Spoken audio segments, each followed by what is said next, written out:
So high বন্ধুরা, আমি চলে এসেছি নতুন একটা রান্নার রেসিপি নিয়ে। পুরো রান্নার রেসিপিটা দেখতে থাকো। আজকে হবে চর্বি দিয়ে এঁচোড় রান্না। তো এখানে কাঁঠাল নিয়েছে, তো কাঁঠালটা এখন ভালো করে কাটবে।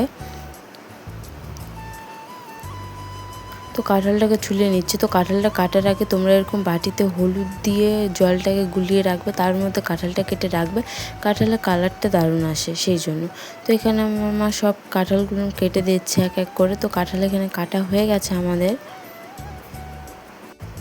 আমি এখন রসুন পেঁয়াজগুলো সব ছুলিয়ে নিচ্ছি। তো রসুন পেঁয়াজগুলো ছড়ানোর সময় পেঁয়াজটা আমি জলে কেটে রেখে দিয়েছি, তাহলে চোখটা জ্বালা করবে না সেই জন্য। তো এখানে পেঁয়াজ রসুন সব কাটা হয়ে গেছে আমার কমপ্লিট। এখানে আমি যে চর্বিটা রান্না হবে সেই চর্বিটাকেও কেটে নিচ্ছি। তো এখানে আমাদের সব মশলা সব রেডি। তো এখন রান্নাটা চাপানো যাক। তো প্রথমে আমি কড়াইতে তেল দিয়ে দিচ্ছি। তো তেলটা গরম হলে আমি তেজপাতা আর লঙ্কা দিয়ে দিলাম ফোড়নে। তারপরে আমি রসুনটাকে দিয়ে দিচ্ছি। রসুনটাকে এখন ভালো করে ভেজে নেব। তো রসুনটাকে ভালো করে ভেজে নেওয়ার পর আমি এখন পেঁয়াজগুলোকে দিয়ে দিচ্ছি। তো পেঁয়াজ আর রসুনটাকে এখন একসঙ্গে ভালো করে ভাজবো। এখানে আমার রসুন পেঁয়াজটা ভাজা হয়ে গেছে। তো আমি এঁচোড়গুলো দিয়ে দিলাম। তো এঁচোড় দিয়ে এখন ভালো করে ভাজবো আমি। তো ভালো করে ভাজা হয়ে গেলে যে আলুগুলো কেটে রেখেছিলাম সেই আলুগুলো এখন চর্বির মধ্যে দিয়ে দিচ্ছি। তো দিয়ে দেওয়া হয়ে গেলে আমি হলুদ লবণ সব দিয়ে এখন জল দিয়ে ঢাকা দিয়ে দেবো এঁচোড়টাকে সেদ্ধ হওয়ার জন্য। তো ঢাকা দিয়ে দিলাম।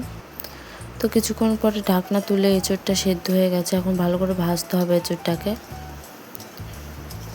তো এঁচোড়টা বেশ ভালো করে ভাজা হয়ে গেলে এখন মশলাগুলো সব দিয়ে দিচ্ছি, দিয়ে এখন ভালো করে কষিয়ে নেব।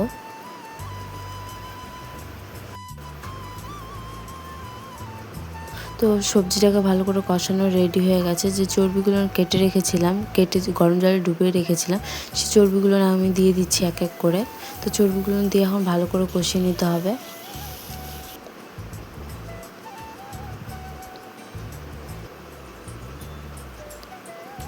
তো চর্বিগুলো দিয়ে ভালো করে কষানোর পর আমি এখন জল দিয়ে দিচ্ছি।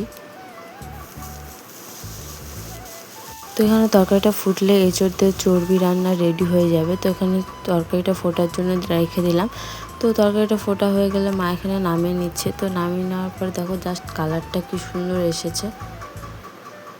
তো তোমরা বাড়িতে একবার রান্না করে খেয়ে দেখবে, দারুণ লাগবে খেতে।